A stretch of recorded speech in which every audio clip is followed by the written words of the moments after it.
Vono Bible dans Épître aux Galates. Notre montagne est intitulée Il a tout payé.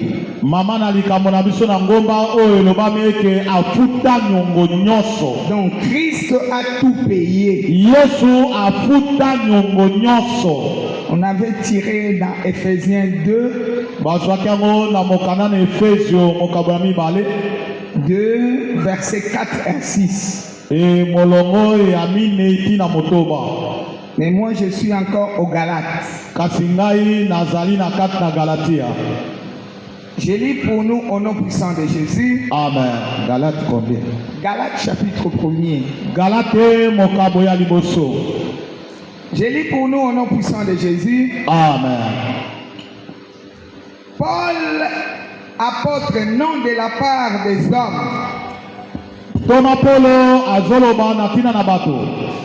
Apôtre, non de la part des hommes. Azan Thomas Nanzela ya batute. Amen. Azan Thomas te Nanzela na bato. Écoute bien. Paul, apôtre, non de la part des hommes, ni par un homme, mais par Jésus-Christ et Dieu le Père, qui l'a ressuscité des morts, et tous les frères qui sont avec moi aux églises de la Galatie, que la grâce et la paix vous soient données de la part de Dieu, le Père et de notre Seigneur Jésus-Christ,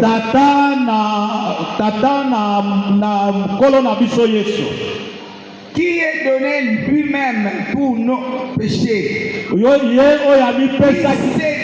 Qui s'est donné afin de nous arracher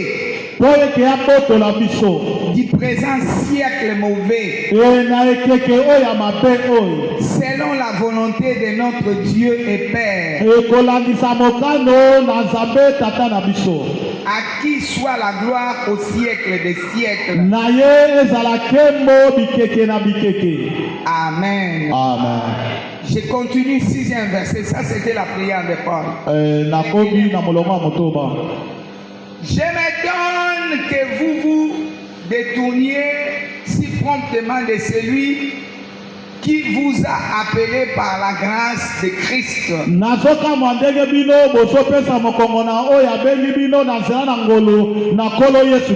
Pour passer à un autre évangile.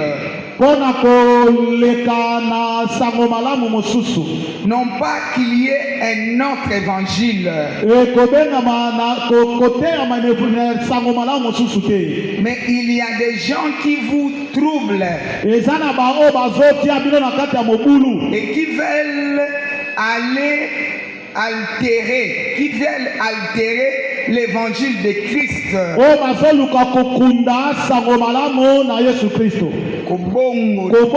Renverser. Donc, mais si nous-mêmes, si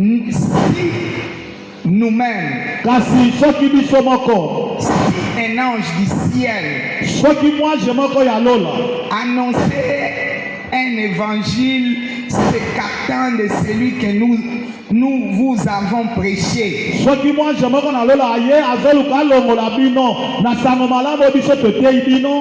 qu'il soit anathème. Parole du Seigneur. Je l'aime et je l'accepte. Acclame bien. Que ça soit un ange. Que ça soit ton père. Que ça soit ta mère. Que ça soit qui que ce soit qui apporte un autre évangile,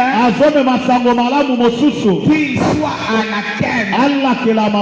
Éternel Dieu, dans le nom de Jésus, nous voulons te bénir, t'exalter, te magnifier, toi notre roi.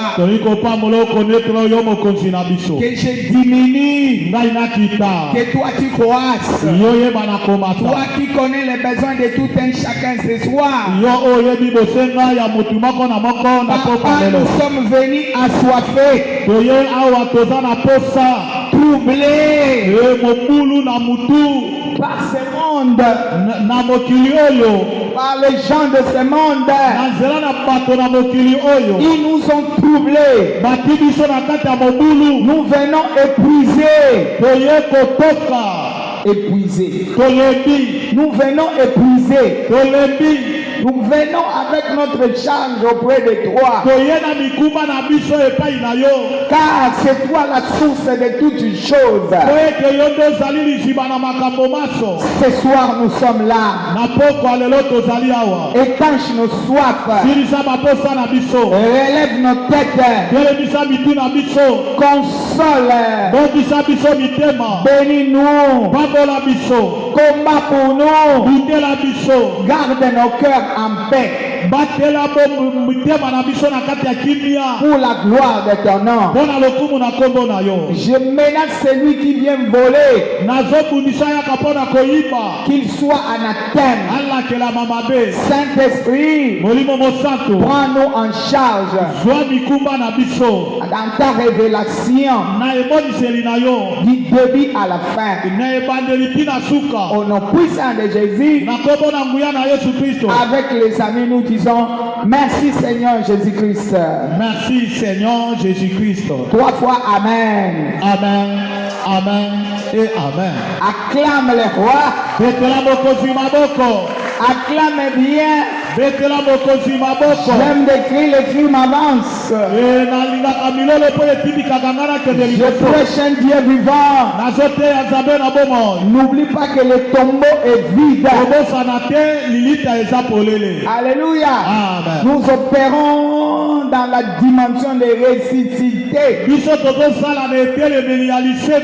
Alléluia. Amen. Cela veut dire nous sommes parmi les vivants. Nous croyons aux vivants. Alléluia. Amen. Nous croyons à un Dieu vivant qui a gagné la mort, qui a gagné l'échec, qui a gagné la confusion. C'est lui notre Dieu. C'est lui la postérité de la femme qui a écrasé le serpent à la croix. Il a écrasé la semence des hommes. Alléluia. Amen. Et personne ne nous dominera. Du début à la fin de cette montagne, la gloire sera notre partage. Qu'on le veuille ou pas, l'impossible deviendra possible. Je parle déjà à quelqu'un qui acclame le Seigneur s'il est là. Il acclame le Seigneur. Bien-aimé, apôtre Paul au Galates, il a commencé par une prière. Cette prière, c'était déjà une information qu'il donnait aux Galates. Il a prié comme ça. Moi, apôtre Paul, je ne suis pas apôtre comme ceux-là que vous connaissez qui se sont promenés avec Jésus. Donc lui n'a pas vécu avec Jésus. Alléluia. Amen. Lui, il était à lui dans le monde. J'ai prêché cela hier. Amen. Il était pour lui dans le monde. Il persécutait l'église. Alléluia. Amen. Ils étaient dans leur religion, le judaïsme. kobondela na ndenge na bayuda. Donc ils ne connaissaient pas votre Jésus-Christ crucifié, ressuscité. Bango bayebaki Yesu oyo biso tozoteya te, oyo asekwa pe abakamaka nekoloso. Oyo akufa asekwa. Abakami na mtu akosekwa ndenge. Abakamaka. Akufi nano. Amen. Abotami na moseka. Amen. Sima akufi. Hallelujah. Sima ye kosekwa. Amen. Ndenge Yesu oyo biso tozosala nini? Tozoteya ye. Etela nkolo maboko. Amen. Bango bayebaki ye te. Bango bayebaki ye te. Yoza mutu na ngolu. Amen. Bango bayebaki ye te. Bayebaki kaka kaza mwana Marie, mwana Joseph. Mwana Joseph, mwana Maria. Et puis togo osambela ye te po toyebi ye. Avandaka. Na kwa. Tatana ya sala kama baya. Nobo ya oyebisa biso azanza. Asala bakiti bolo bakeya Nzambe. Nzambe wa Nzambe avandaka. Nasomba kwange panga. Amen. Amen. Potaka na osa mabaya seke mamani azoteka kwanga. Azotumba baba biloko na mafuta. Boko oyebisa nga Nzambe te. Amen. Mais Paul, par révélation, Paul na emoniseli lui-même dit qu'il m'a ressuscité. Alléluia. Lorsqu'il a rencontré par la route de Damas, là où il allait persécuter ceux qui prêchaient Jésus. Les gens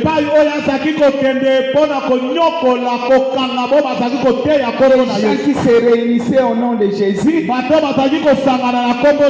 bien que ce n'était pas encore la révélation, ils n'étaient même pas convertis. Ils ne connaissaient pas la nouvelle naissance. Toute la communauté ne connaissait pas la nouvelle naissance. Alléluia. Amen. Lui, c'est par cette apparition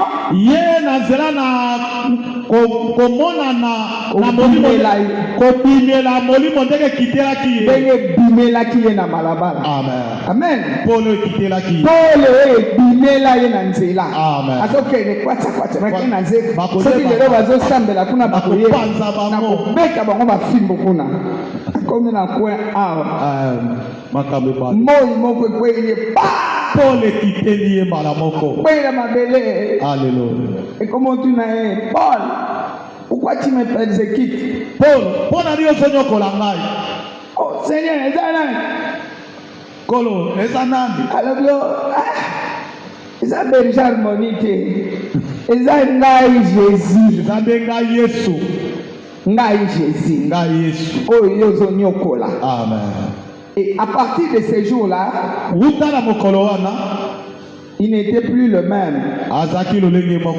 Les écailles étaient tombés. Et directement, il a commencé à prêcher le Jésus que nous prêchons ici. Il a dit la révélation. Donc il est mort et ressuscité avec le message de la grâce. Pas de condamnation. C'est comme ça que lorsqu'il priait, moi que vous connaissiez ici, je suis apôtre par la grâce de Dieu. Puisque si on a regardé mon comportement, ma vie, en tout cas, on ne peut pas m'appeler apôtre. Je vous ai persécuté ici. J'ai fait des choses ici. J'ai condamné les gens, j'ai fouetté les gens. J'ai servi le diable. Mais par la grâce de Dieu, je suis devenu apôtre. Ce qui m'étonne, voilà le message maintenant. Ça c'était la prière. Maintenant il a commencé aux Galates. Il dit ce qui m'étonne. Je vous ai prêché Jésus ici. Alléluia. Le Jésus que j'ai apporté, c'est le Jésus qui est venu vous décharger. Alléluia. C'est pas le Jésus qui est venu vous condamner. C'est Jésus qui vit à moi. Et je viens vous donner. C'est une vie que je vous donne. Une vie de liberté. Pas une vie de condamnation. Une vie de victoire. Une vie de succès. Alléluia. Mais je m'étonne. Vous laissez l'oreille à ceux-là qui sont venus vous troubler. Quelqu'un acclame le Seigneur. Vous laissez l'oreille à ceux-là qui viennent vous demander de chercher vous-même. Mais vous avez cherché vous-même. Vous n'avez pas pu. Alléluia. Amen. Vous avez cherché, vous n'avez pas pu. Les uns sont allés même en brousse, dans des retraites, ils se sont incisés. Alléluia. Ils n'ont pas trouvé. Chaque fois bakwe akaka kenen ko luka koko na bino wana asala bakis yangwana moyebo bonga exactly ozongi lisusu la prière luka malamu kele ko fouiller kuna timula mabele oye ba vina yo amen. Alléluia. Vina yo zo bonga te kende ko timula mabele kende ko kunda musolu no epai bakunda yango kende ko luka kuna na mboka mais ngala yene sika bakunda mutolu te me okobonga nini. Il faut que ne place bakundi mutolu na yo ko sala prière place wana ngako nazaki mwana moke bébé na oyeba ndeke metela kolo yo zaki mwana moke mais yango wana faut que ne kuna. C'est ça le Jésus qu'on vous apporte. Mais la Bible déclare Moutokoyan évangile wana alaka mamabe. Amen. Je vais lire à cet endroit. Je voudrais lire. Soko tangite oyebite okubanaka. Amen. Acclame le roi. Écoute ce que la parole dit. Je m'étonne. 6e verset.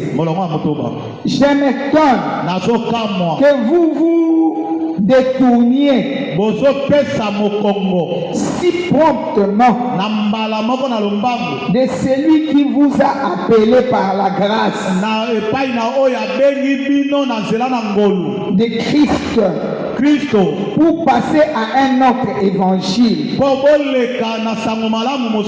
Non pas qu'il y ait un autre évangile, mais qu'il y a des gens qui vous troublent et qui veulent altérer l'évangile de Christ.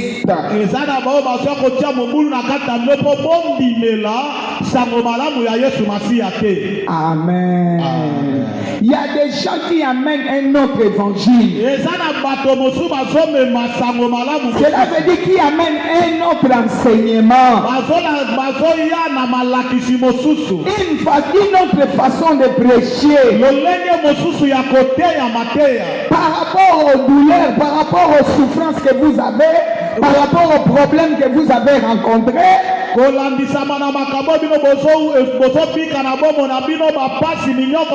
rapport aux difficultés. Alléluia.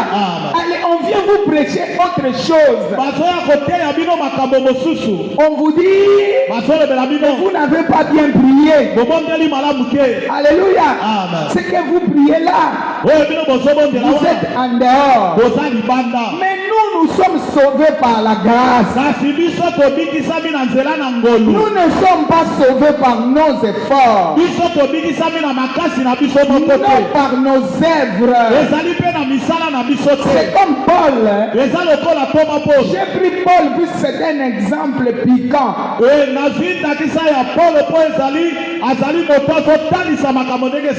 Alléluia. Mais Paul lui-même, sa résurrection, il n'a même pas prié. Il n'a même pas gêné. Il ne savait même pas. Lui, c'était un coup de route. Avec sa chicotte. Je vais le trouver à Zeka. Je vais le frapper là-bas. Ils ne veulent pas écouter. Dimanche, ils étaient là. Le lundi encore, ils sont partis. Je vais les trouver là-bas. On va voir même les pasteurs là.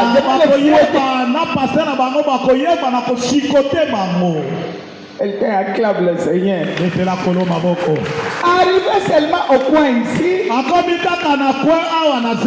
la lumière va l'interrompre. Et bannir la mabelle.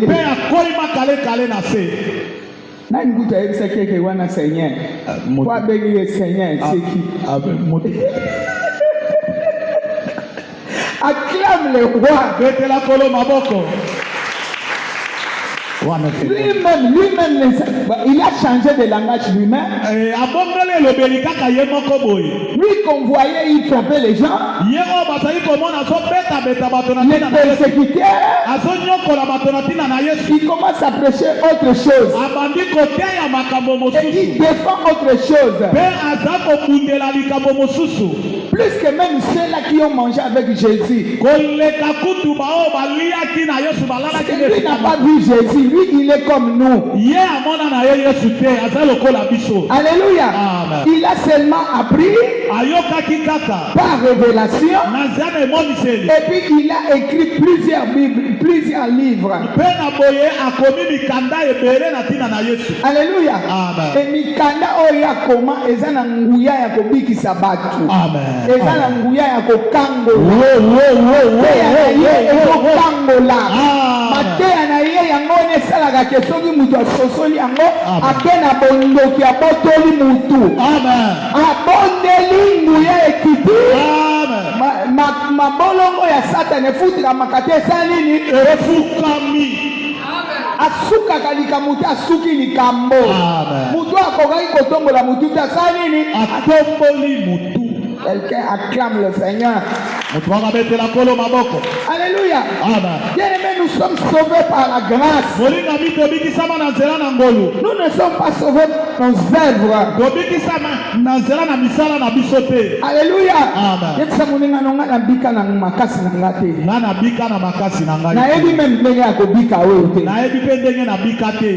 Amen. Quelqu'un va te dire obikini nano bali nanote. Libala nanga ekozala lokola libala ya batu nyonso. Musala nanga pe kozala lokola musala ya batu nyonso. Dieu est en train de me préparer à quelque chose. Amen. Il ne veut pas que tu sois ignorant. Et puis la Bible déclare, c'est lui qui t'amènera un autre évangile. Qu'il soit anathème. Cela veut dire quoi? C'est lui qui viendra te dire que tu es encore lié. C'est lui qui viendra te dire que ça ne marche pas puisque ta famille ceci c'est là. C'est lui qui viendra te dire que tu es condamné, qu'il soit anathème. Puisque toi tu as connu la vérité. La Bible déclare, vous connaîtrez la vérité et la vérité vous rendra libre. Que personne ne vienne troubler tes sentiments. Même Ephésiens le dit, c'est lui qui te trouble, quel qu'il en soit. Il emportera sa peine. Alléluia. C'est lui qui vient te dire que ce que tu entends là, ce n'est pas ce que tu devais entendre. Puisque tu n'as pas encore touché de l'argent. Et j'y suis, je reste. L'or et l'argent appartient à celui en qui j'écris. Alléluia. Eza ngaite. Eza mutonga na ndimeli. Yenda aza na mbongo. Akopesa nga mbongo. Pona za mwana ya ndaku na ye. Na ndaku na ye alobi ekomba kozala te. Mutu akosopaze me akozala te. Elingi eloba nini? Mutu akosala misala ekokauka aza te. Mutu akozangela mpe mosala aza te. Mutu akobanda likambo esimba te aza te. Mutu makambo na ye ekokangama aza te. Mutu akotingana na bobola aza te. Mutu akokutana na likambo wana emela ye aza te. Mutu akokutana na likambo wana ekomela ye te. Likambo wana ekokweya liboso na ye. Mutu oyo bakolukela ye likambo bakweyisa ye.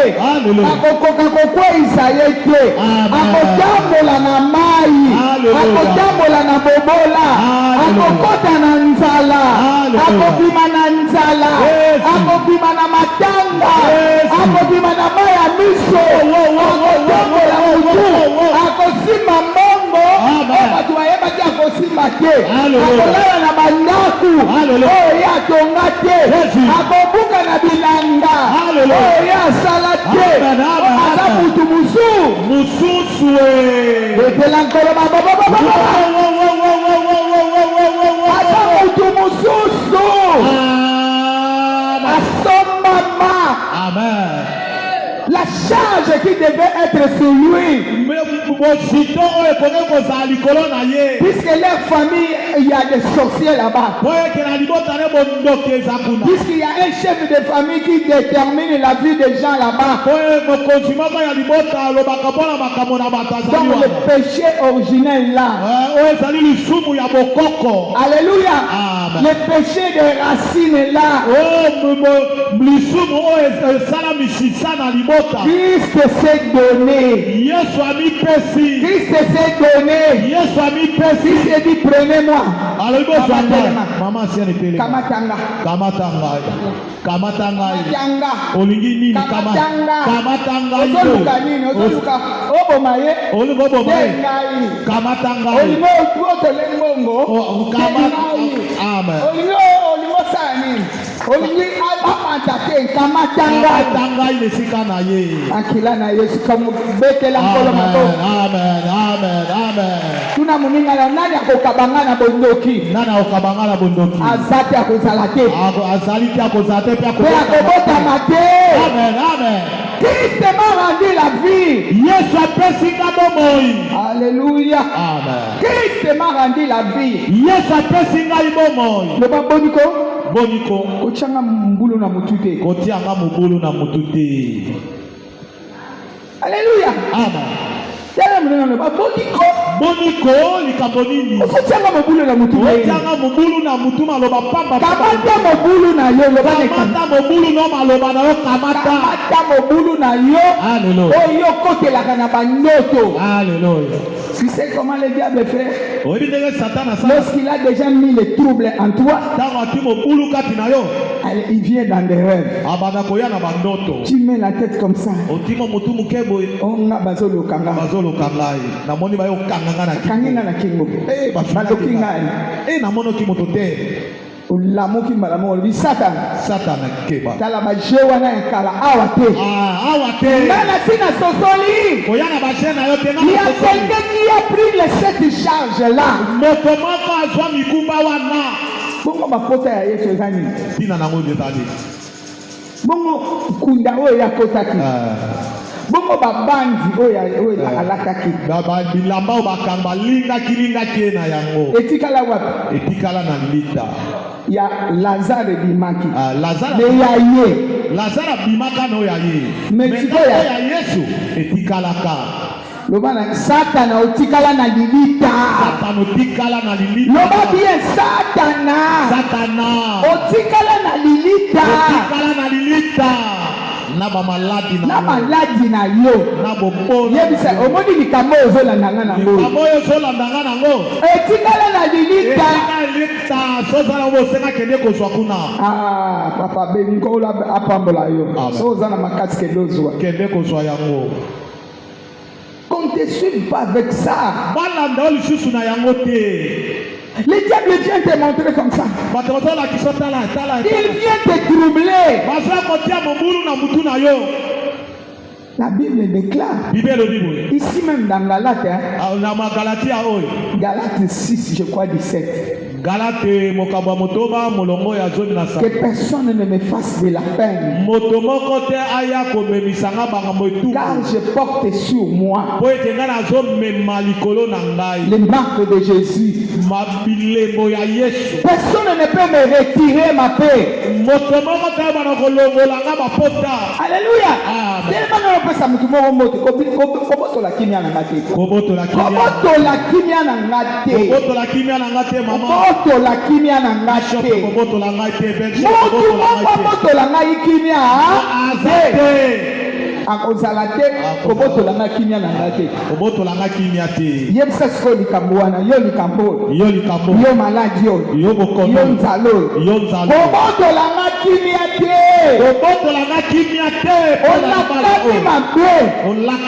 c'est celui-là qui vient te troubler.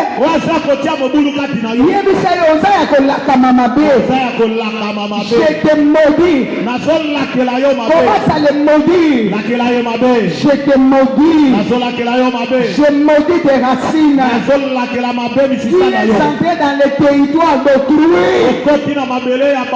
Tu ne peux pas me maudire. Tu ne peux pas me troubler. Qui es-tu pour me troubler? Alléluia. La Bible, c'est la Bible qui le dit. C'est lui qui viendra avec un autre évangile.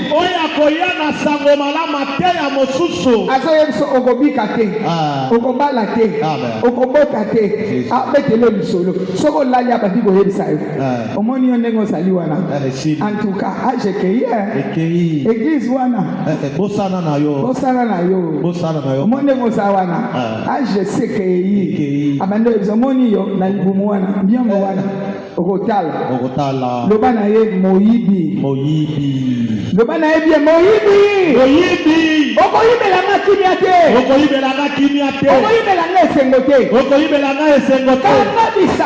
kanga bisaka na yo kende bisika bikauka moto etumba yo esikisa yo na bandeko na yo nyonso na kombo ya nani? Na kombo na Yesu Kristo. Betela nanu nkolo maboko. Beta maboko ba. Nasoyoka matewa oyo elengi. Ekofungula biso mo bongo. Alléluia. Amen. Elengi. Alléluia. Parce que le diable n'aime pas qu'on puisse connaître la vérité. Satana alinga biso to yeba solo te. Il veut pas que nous cédions dans la vérité. Biso to bana na kati na solo te. Alingi to tikala kanga na évangile likolo. Lelo na bondeli kandenge wala so na moni likambo na mani kolela. Ngai na obonga te. Na bonga te. Tuna ngai. Tele ko tuna mona. Ngai. Na bonga te. Tikako ngara kamoy ngai penza de na zabo nani zola kanga mabe loba nani zola kanga mabe ngapi na kamwe bino ngai de na zabo na bonga te ngai na kufa na maloba na yo yo ndozo kufa kaka lelo na kombo ya nani? Na kombo na Yesu Kristo. Acclame le roi. Betela mokozi maboko. Parce que la Bible déclare tout genou fléchisse.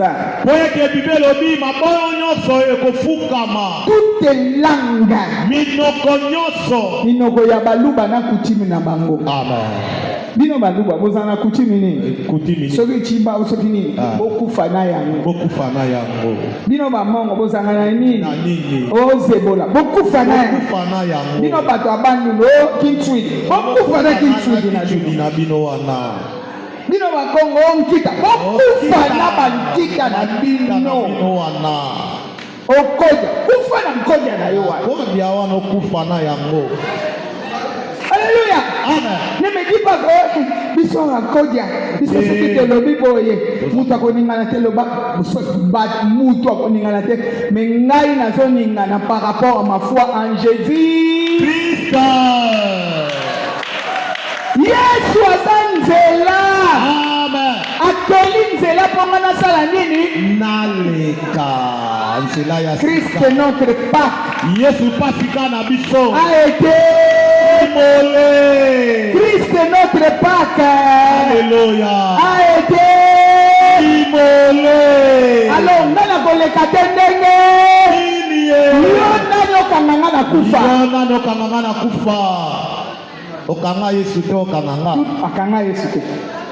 Abîmé. Le tombeau est vide. Amen. Atikeli ye na maladi na ye. Akoti na bakufu. Abotoli ye nguya. Abimi na fungola. Alléluia. Atikeli ye liwa na ye na kati ya ngu. Ya kunda. Loba liwa otikala na kunda to tikala na kunda to. Otikala na kunda to tikala na kunda to. Tuna Marie de Magdala amona ka liwa na kati ya kunda to amona te. Amonaki. Bible ezolo bakakutika babandi na kati ya libulu yinde motalingaki wana baange bavandi kota motu na kota makota bakengela babi yo okobima lisusu te otikali na kasho libela na libela bongo oyo ezolanda na euti wapi kata yango loba nango ale telema badebondela au nom puissant de Jésus na nguya na Yesu Kristo. Toi tu viens d'où? Outi wapi? Outi wapi? Outi wapi? Outi wapi? Outi wapi yo? Outi wapi? Obidele epai nini? Outi wapi? Outi na nzela nini? Au nom puissant de Jésus. Okoteli wapi? Outi wapi? Yo nani? Au nom de Jésus. Na kombo na Yesu Kristo. Mais prie bien. Monika bibondela malamu. Prie bien. Bondela malamu. Outi wapi? Outi wapi? Outi wapi? Outi wapi? Prenez les bagages. Nakabisaka. Allez dans les lieux arides. Na bisika bikauka. Au nom puissant de Jésus. Na kombo na nguya na Yesu Kristo. Quel que soit ce que j'avais vu. Atako oyo ngana monaki. Christ a tout payé. Yesu afutaki nyonso. Soki liwa akufi. Amen. Soki maladi abeli. Alléluia. Soki nzala sali. Jésus. Soki nini asali. Jésus. Alors toi tu viens me condamner pourquoi? Yesu okatela na etumu ndenge nini? Moi je sais que tu es resté dans la tombe. Ana yebeke yo tikana na lilita. L'acte qui devait me condamner etumbu mokanda olingi katela na etumbu a été détruit. ebebisamaki. Christ m'a rendu la vie. Yesu apesi ngai bomoi. Toi tu veux me condamner comment? Yo olingi okatela na etumbu na ndenge nini? Je ne me prie bien. Molinga mibondela malamu. Okobondela malamu po ozoyeba la vérité. Amen. C'est ça la vérité. Yango nde eza solo. Alléluia. Amen. Prie bien. Bondela malamu. Puisque maintenant tu connais la vérité. Oyo sikoyo oyebi solo. Qui est venu te dire des choses? Nani oyo aye kolobela yo bamakambo? Qui a amené un autre évangile? Nani amemeli yo basango mosusu? Qui te dit que dans cette famille les gens ne peuvent pas émerger? Oyo nani azoloba ete na liboso bato bayebi na kokende liboso te? Yebisa lokuta munene. Lokuta monene na yo. Lokuta munene. Lokuta monene. Lananga satana. Satana. Yo na bademo na yo. Yo na bademo na yo. Botala makila. Botala makila. Voici le sang. Tala makila. Le sang a été versé à la croix. Makila etangaki ne koloso. Vous ne pouvez pas me toucher. Bokoka kosimba ngai te. Le tombeau est vide. Lilita etikali polele. Sauf vous, vous êtes restés dedans. Kasi bino botikala na lilita wana. Les bandes de Jésus sont restés dans la tombe. Ebilamo balingaki Yesu etikala na lilita. Ce sont vos histoires que vous avez mis sur moi. Ezali makambo na bino botiaki likolo na ngai. En acceptant Jésus, Nakoyambaka Yesu. je suis allé à la mort avec lui Nakendeki na kufa elongo na ye. dans la tombe. Na kati na lilita. Il est ressuscité. Asekwi. Moi aussi, je suis ressuscité avec lui. Ngai pe lokola na sekwi na ye elongo. Je suis assis à la droite du Père Nafandi na loboko na mobali na tata. avec lui. Na elongo na ye. Mais les bandeaux Kasi bilamba. qui étaient sur Jésus, Oyo ezalaki likolo na qui Yesu. symbolisent votre Oyo mort, ezali kotalisa kufa na bino. vos péchés, Masumu na bino. vos maladies, Bokono na bino. problèmes, Makambo na bino. sont tous restés dans la tombe. Nyonso wana etikali na lilita. Des personnes me suivent Moto moko te bana kolandanga lisusu. car poursuivants te tuent. Bokema na bino bato kolanda na mutu mangongi. Vous les poursuivants te tuent. Bino bato bolandanga mitu mangongi. Voici le sang. Tala makila. Bien-aimé, l'accès est makila. Talisa ye makila. Bino balandi ya tembe. Bino balandi ya tembe. Bolandaka na tembe. Kolanda tokolanda ye kaka tala makila. Bolanda kaka nga. Tala makila na Yesu. Tala makila. Tala makila esopanaki mpo na ngai. Bolandanga na bana. Bolandanga na bana. Bolandanga na musala. Bolandanga na musala na ngai. Bolandanga na momongo. Bolandanga na mobongo na ngai. Bolandanga na relation. Bolandanga na boyoka na ngai na bato. Bolandanga na babisala na nga. Bolandanga na misala Na na ngai. sante na nga. Na nzoto na ngai. Na kati ya ndaku na nga. Na kati na ndako na ngai. Lata makila landa bango. Landa makila landa bango. Je me mets le sang. Je jambe dans le sang. Tia makila. Lata makila. Tia makila lata makila kotela Lati bango. makila. Na lati makila. Lata makila. Koteli bino. Au nom de Ezala Jésus. ndako na ngai na libota. Au nom de Jésus. Kombo na Yesu Kristo. Landa bango landa. Landa bango na mosala na yo. Bino banai. Landa bango mpo na libala na yo. Na vie na nga te. Landa bango mpo na mayele na bana na yo. Christ a tout payé. Yesu afuta nyongo nyonso. Moi, je ne peux pas payer. Ngai nakoki kofuta lisusu te. Bien-aimé, entre dans tout domaine. Olinga mikota na biteni moko na moko na bomoi na yo. Yo nani? Yo nani? Olakisanga ke nakosala te. Olakisa ye ngai nakosala te. Nakobonga te. Nakobonga te. Nakopambwama te. Nakopambwama te. Non! Tu Te. es un menteur. Oza mokosi. Le voleur ne vient que pour dérober, égorger. Moyibi ayaka mpo na koyiba kobebisa. Non. Nazofukamisa bino. Bolongo na bino kofukama liboso na nga. Babolongo na bino kofukama liboso na nga. Tanga ekolo. Tanga ekolo. Tanga coutume. Tanga kutime na bino. Tanga toteme ya famille na bino. Tanga bilembo ya mabota. Au nom de Jésus. Na kombo na Yesu Kristo. Yo tata mwasi yo Yo koko. tata mwasi yo koko. Soko sala câble, soko sala nzumbu. kabini. Etali ngai te. Etali ngai te. Moi j'écris en Jésus. Nga nandimeli Yesu. Paul a dit, Paul je alobi. n'ai pas eu Ngai nazwi te. la pensée de venir vers vous avec autre chose. Nakolikanisa koya na epai na bino na makambo mosusu. Je suis venu vers vous avec la pensée de Jésus-Christ et Jésus-Christ crucifié. Nga na yo epai na bino na likanisi ya Yesu Masiya oyo abakamaki na koloso. Je suis dans mon esprit et donc molimo na ngana molimo ya Yesu Masiya, il faut une seule plante. Amen. Alléluia. Molimo na ngano ya Yesu Masiya ezali kaka oyo ezali molimo esali nzete moko. Il est venu habiter à moi. Aye kovanda kati na ngai. La gloire habite à moi. Ke kovandi kati na ngai. Et vous ne pouvez pas me dire le contraire. Ebino bokoki kolobelanga maloba mosusu La te. Bible déclare, Bibi akuti elobi boye. Christ est à moi, Yesu kati na ngai. espérance de la gloire. Elikia na kembo. Et moi je dis assurance de la gloire. Nga nazoloba kondimisama na kondima. Kondimisama na nkembo. Kondimisama na kembo. Au nom puissant de Jésus. Na kombo na nguya na Yesu Cela Kristo. veut dire je ne resterai pas dans cet état. Elingi koloba na kotikala lolenge oyo nga nazali te. Je traverse. Nazoleka. Je traverse. Nazokatisa. Je traverse. Nazoleka. Celui qui est à moi, Oyo azali kati na c'est nga. la source d'eau vive. Ezali liziba na mai na bomoi. Ce n'est pas une vie stagnante. Ezali bomoi oyo etikalaka esika moko C'est te. une vie d'épanouissement. Ezali bomoi oyo efungwamaka. Une vie de gloire, Bomo ya kembo. une vie d'émergence. Bomo oyo koyeba na komata. Satan Lucifer, Satan alisife. vous êtes vaincus. Bolongama. Bien-aimé, loba. Loba ya Le bolongama. Satan oza ya kolongama. Oza ya kolongama. Satan ozoloba mutu na mutu ana Satan na ye. Hallelujah. Danga ye kombo. Danga yekombo. Seliba oza ya Oza kolongama. ya kolongama. Maladi oza ya kolongama. Oza ya kolongama. Nzala oza ya Oza kolongama. ya kolongama. Blocage Blocage. oza ya Oza kolongama. ya kolongama. Bolumbu. Olubo oza ya kolongama. Makambo nyonso tu batiaki likolo na ngai ya coutume na biso. Eza ya kolongama. Eza ya kolongama. Hallelujah. Ale tambola likolo nango. Nata yango. Ezala esika na balela. Epai nga na balela na Esika na botela. botela bana. Baba. Jésus. Yesu. Esika na botela. Yenda sheka baba. Mbuma moyenge bemebebaka te. Ekotikalaka kobeba te. Au nom puissant de Jésus. Na kombo na nguya na Yesu Kristo. Christ m'a rendu la vie. Yesu apesi ngai bomoi. Vous ne pouvez pas me donner la mort. Mokoki kopesa nga kufa te. Zomisela bango kufa na bango. Bozwa bakufa na bino. Bazwa kufa na yo. Retour à l'expéditeur. Retour à l'expéditeur.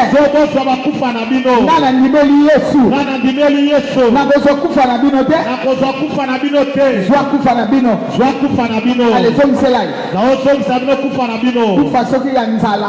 Nga nazwa deja bomoi. Soki lisumu na bino. Soki lisumu na bino ya Oyo bino boyaka kotia likolo oyo ya. ezali ya bangala. Au nom de Jésus. Na kombo na Yesu Kristo. Lisumu ya baluma ya bangala ya bakombo bakombo. bazwa yango. Pesa bango yango. Bozwa ezala euti na bopapa bomama. Au nom de Jésus. Bino yango. Tout ce que vous voulez imposer dans ma vie. Oyo bino bolingi botia na ko na bomoi nanga. C'est nul et sans effet. Ekotikala kosalema te. Ezala esika obalela. Haleluya. Esika obotela. Jésus. Belle famille. Na mamo kilo. Au nom de Jésus. Na kombo na nguya na Yesu. Même esika okolela. Haleluya. Toi tu es une autre personne. Yozali moto mosusu. En Christ et Jésus. Kati na Yesu Tu Kristo. es une nouvelle création. Ozali ekelamo ya sika. Au nom puissant de Jésus. Na kombo na nguya na Yesu Je Kristo. me parle. Molinga biloba. Parle. Loba. Loba liloba ya Nzambe. Loba liloba na Nzambe. Po bango balokaka na liloba. Ah. La Bible déclare au commencement était Dieu. Loba Bible elobi na ebandeli ezalaki liloba. Alléluia, était Dieu. Ezalaki Nzambe. Alléluia. Amen. Et la vie était en elle. Mpe bomoi ezalaki na kati na yango. Liloba ya Nzambe. Amen. Na kati na liloba bomoi ezalaki na kati. Amen. Alléluia. Jésus. Mais na kati ya maloba na bango kufa nde eza na kati. Kufa nde eza na kati ya maloba na bango wana. Yo loba liloba ya bomoi bakufa ezongela bango. Amen. Tatola oyo ozoyeba. Oyo yebi wana. Au nom de Jésus. Na kombo na Yesu Kristo. Personne ne me mettra de barrière. Moto moko te kotielanga bibaka. Celui qui veut résister. Oyo alingi kotia mutu mangongi tembe. Moto na Nzambe tumaye. Moto. 7 fois feu. 1, Feu. 2, Feu. 3, Feu. 4, Feu. 5, Feu. 6, Feu. 7. Au nom puissant de Jésus. Panta moto. Kombo na nguya na Yesu Kristo. Bwaka moto. Panta moto. Bwaka moto bipai nyonso. Panta moto. Bwaka moto bipai nyonso ezwi. Ezala na banzamba. Haleluya. Na bamai. Na bamai. Na bangomba. Na bangomba. Na banzungu. Na banzungu wana ya bokoko. Na maloba. Na maloba bwaka Shenda moto. baba. Haleluya. Yondobolo shaka. Ongalama na sheke Yondobolo gombolo shaka. moto ekota moto Bino babilanda. moto tumebe bisa. Bino bilanda. Nalanda na bino wana Bilanda. moto elanda bino. Ezala esika na vandi. Haleluya. Na ndako na nga. Epai nga na vandi na ndako na nga. Na chambre na nga. Na chambre na nga. Na lopango na nga. Na lopango esika na futelaka. Na esika na tekaka. Haleluya. Na mombongo na nga. Na mombongo na ngai. Na musala na nga. Na musala na ngai. Na etonga na nga. Na etonga na ngai. Na quartier na nga. Na quartier epai nga na vandaka. Shenda baba. Tia moto. Au nom de Jésus. Na kombo na Yesu Kristo. Ce qui est à moi est à moi. Oyo eza yanga. Je mets tout ce qui est à moi dans le sang. Oyo yanga nyonso na tia yango na kati ya makila. Au nom puissant de Jésus. Na kombo na nguya na Yesu Kristo. Tia moto. Au nom puissant de Jésus. Na kombo na Yesu Kristo. Rebababa shaka. Na mana sheka. Yondobolo sha. Tia moto. Yondobolo sha. Boboyo sheka na mana gonda la Au nom puissant de Jésus. La kisa moto. Nazo condamné bino. Nazo katela bino etumbu. Condamné. Katela bango etumbu. Mikolo mine oyo toko condamné bango. Alléluia. Bazonga na bakasho na bango. Alléluia. Alléluia. Ye baba. Bazonga na bobola na bango na nzala na bango. Na pasi na bango. Na matanga na bango. Nga nakokufisa su te. Amen. Yo moko mutu na mutalo ba na libota na ngai te. Au nom de Jésus. Okosimbo ya ngai te nazosongisa bino na bakasho. Zongisa bango. Nazongisi bino na kasho ndenge lamba ya Yesu. Bakimisaka ngo libanda te bino mpe bokobima te. Au nom puissant de Jésus. Kuna mpona libela. Au nom de Jésus-Christ. Au nom de Jésus. Tombola maboko naza mwana ngolu. Naza mwana ya ngolu. Naza mwana ya ngolu. 3. Naza mwana ya ngolu. 4. Naza mwana ya ngolu. 5. Naza mwana ya ngolu. 6. Naza mwana ya ngolu. 7. Naza mwana ya ngolu. Zipa na makila. Naza komisipa na biloko na nga nyonso. Bomo na nga na kati ya makila. Au nom de Jésus. Biloko na nga kati ya makila. Entre dans le sang. Mwana na nga kati ya makila. Libota na nga kati ya makila. Entre dans le sang. Misala na nga na kati ya makila. Entre dans le sang. Kota na makila. Au nom puissant de Jésus. Mosala na yo tiango na kati ya makila. Entre dans le sang. Bana na yo zindisa bango na kati ya makila. Entre dans le sang. Kota na makila. Entre dans le sang. Yanga nyonso kota na makila. Entre dans le sang. O yanga nyonso dinda na makila. Au nom puissant de Jésus. Na kombo na nguya na Yesu Kristo. Entre dans le sang. Kota na makila. Je suis environné par le feu et le sang. Nazingami na moto na makila.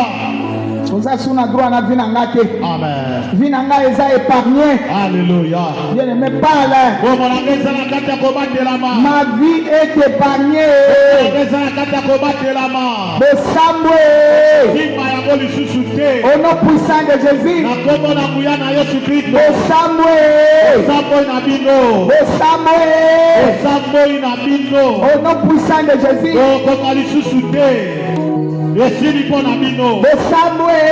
Tina na bomo na nga Au esili. nom puissant de Jésus. Renda mana sheka. Robo boyo sheka na mana gonda la mana. Bosambwe.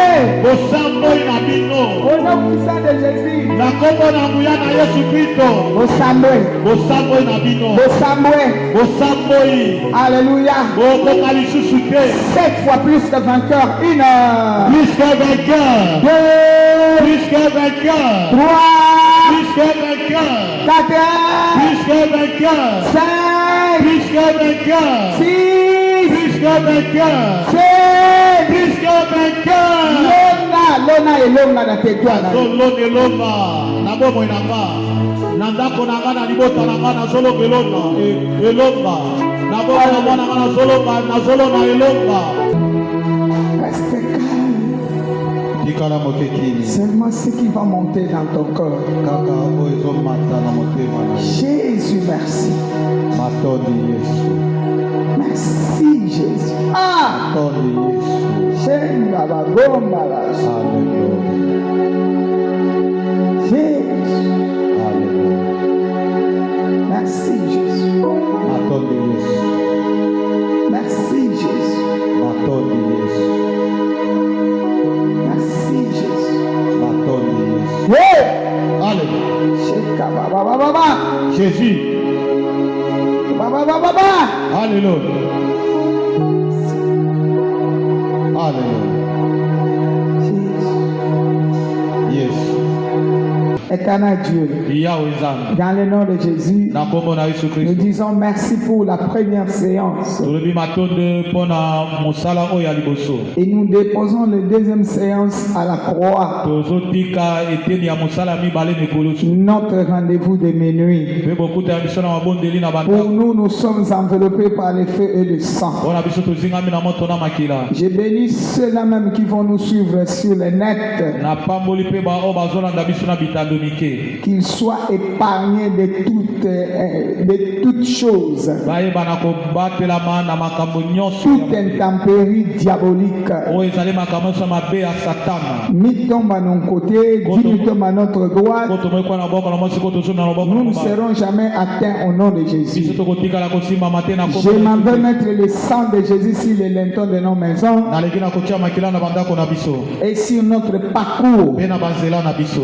Rien de diable nous touche et n'arrache ce que tu nous as donné aujourd'hui. Eloko moto ya satana esimba pe botola oyo pesi biso. Je bénis ceux-là qui vont nous rejoindre demain Na pamboli bo bakoyeba na kosanga na biso lobi. au nom puissant de Jésus Na kombo na nguya na et Yesu. ceux-là qui vont partager la vidéo, Pe na ba o bakoyeba na kokabola bililingi oyo. qu'ils soient aussi bénis. Bango pe bayeba na kopambola. Avant que nous sortions, Liboso tobima. je proclame Na sakoli. à les gagner, Kende kolonga. à les toucher. Kende kosimba. Que l'amour du Père, Bolingo na tata. la grâce du Fils, Bolu na mwana. communion de l'Esprit Bomoko na molimo. continue à nous assister. Ekoba na Au kozala nom biso. puissant de Jésus, Na kombo na nguya na Yesu. 3 fois Amen. Amen. Amen. Et amen. Batela bonzambe Amen. na minuit bondela toza na montagne Amen. ata okoki kogene te me mondelaka Bondela.